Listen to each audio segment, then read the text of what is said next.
I grew up watching something most kids never get to see. So clearly, two men, both smart, both hardworking, both loving fathers, but living completely different financial lives.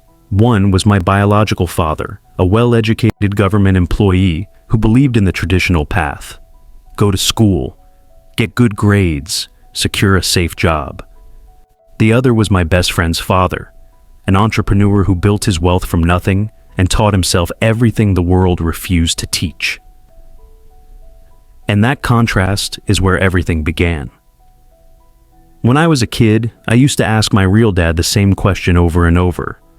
Why don't we learn about money in school? And he would give me the same uncomfortable answer every time. The government decides what we teach, son. Money isn't on the approved list. That always hit me as strange. We spend years in classrooms. We memorize formulas, write essays, learn things we never use again. Yet the one thing every single person needs money is off the table. So one day I pushed back. I said, but isn't the purpose of school to prepare us for life? Don't we eventually need to earn money? And he looked frustrated, almost embarrassed, like I was asking a question he wasn't supposed to answer. Your job, he said, is to get a job. That's it.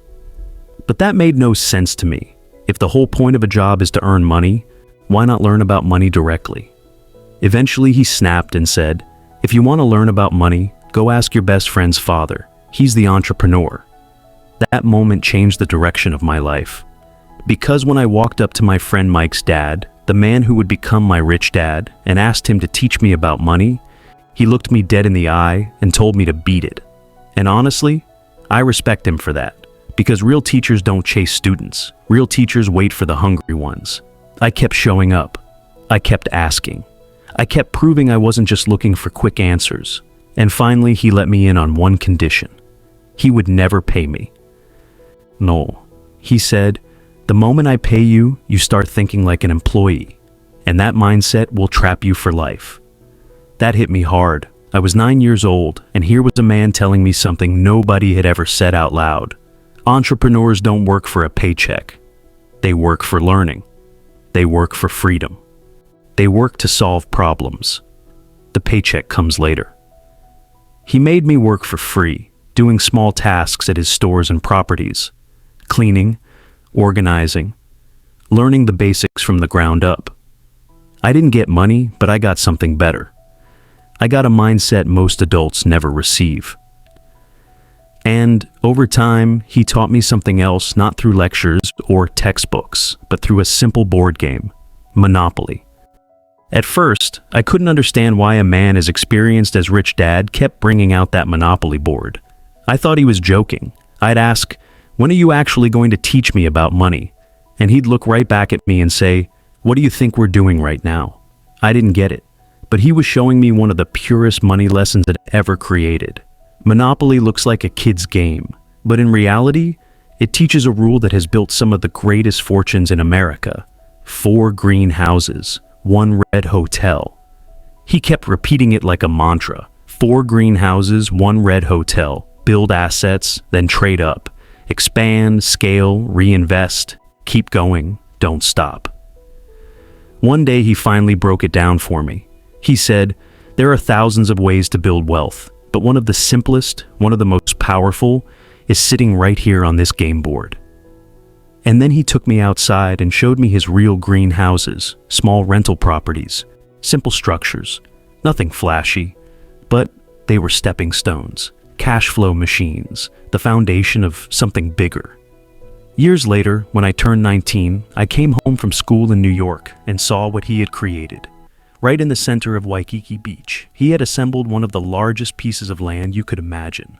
Plot by plot, deal by deal, shop owner by shop owner, a slow, strategic, patient assembly. And on that land, he built what became the Hyatt Regency Hotel. Real-life monopoly. 4 greenhouses, 1 red hotel. That hotel eventually sold for hundreds of millions of dollars. And that was the moment I realized, wealth isn't magic. It's not luck. It's not reserved for the elite. It's a skill. And skills are learnable. But, like Rich Dad always reminded me, learning requires something most people avoid: mistakes. He used to say, "School punishes mistakes. Life rewards the people who learn from them." I've lived through financial crashes. I've been betrayed. I've been stabbed in the back. I've lost deals that took years to build. But every hit grew me. Every failure sharpened me.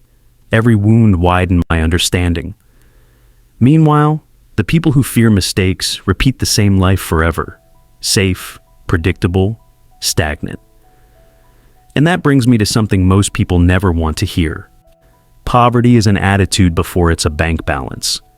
I wasn't starving growing up, but I was raised around a mindset that told me to play it safe, avoid risk, trust the system, rely on the paycheck, and never challenge the rules. Rich Dad taught me the opposite. He said poverty, middle class, and wealth all begin in the mind long before they show up in your wallet.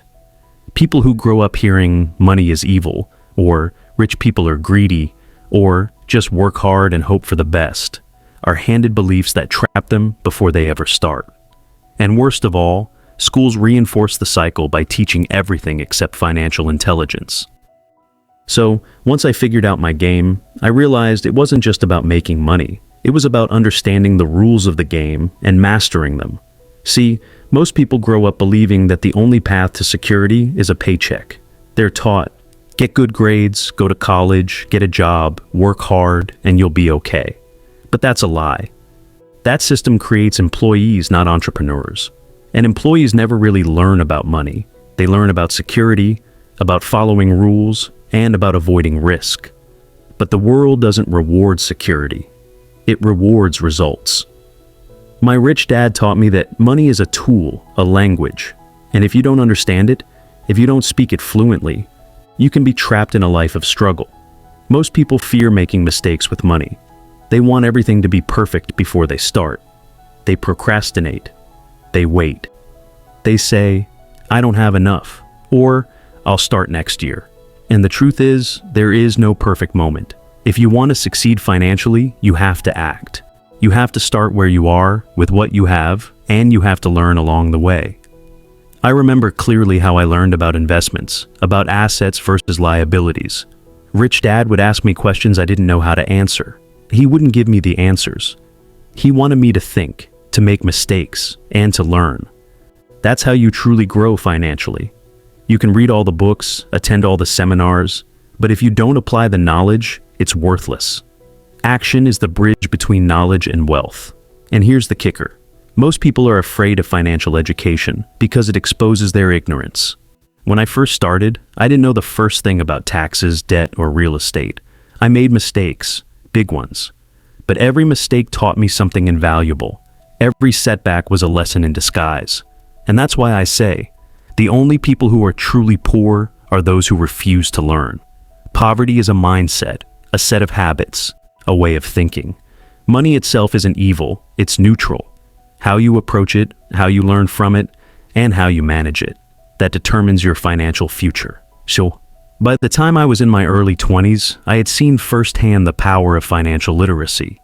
I had apprenticeships, mentors, and real-world experiences, and I started to see a pattern. Those who took risks, who invested in their education and their understanding of money, they created opportunities. Those who stayed safe, who relied solely on paychecks, they remained trapped. And it wasn't about luck. It was about knowledge, strategy, and the courage to act. Rich Dad always reminded me, don't work for money. Make money work for you. It's a simple phrase, but it takes years to truly internalize it. Most people are working for money their entire lives. They trade time for dollars. But if you understand how money works, how it multiplies, how it flows, then you can create passive income, financial freedom, and security that no paycheck can ever provide. And here's another truth. The world doesn't reward effort, it rewards results. You can work 80 hours a week and still be poor if you're doing the wrong things. Financial intelligence is knowing which actions produce results and which actions produce stress without reward.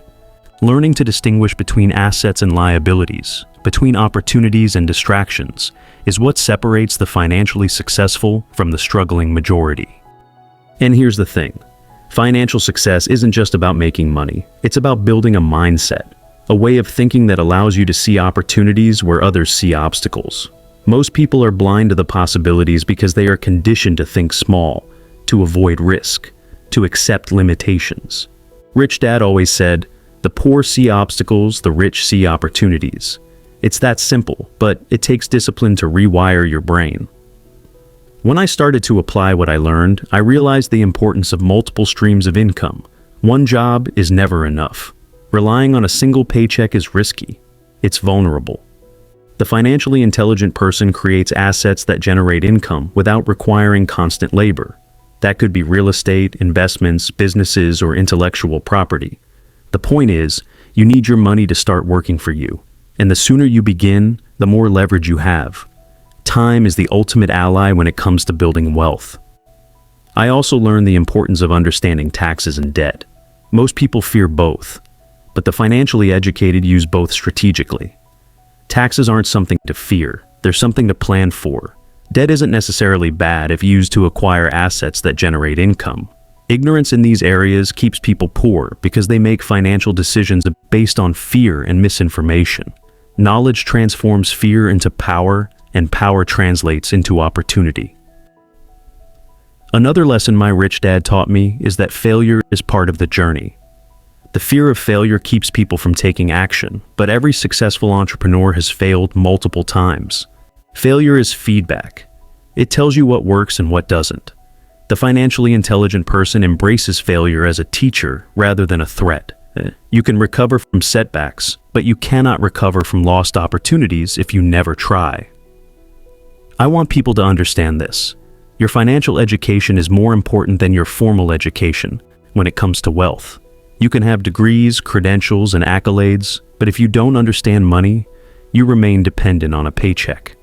That's why I stress learning from real-world experiences, from mentors, from practical application, not just textbooks. Financial intelligence is learned by doing, observing, making mistakes, and refining strategies over time. And mindset is critical. Most people have what I call poverty mindset programming from childhood. Money is evil. Rich people are greedy. You'll never be rich, or work hard and you'll get by. That programming limits potential. To become wealthy, you have to unlearn those beliefs, question them, and replace them with empowering thoughts. Thoughts like, I can learn to manage money. I can create wealth ethically. I can make money work for me.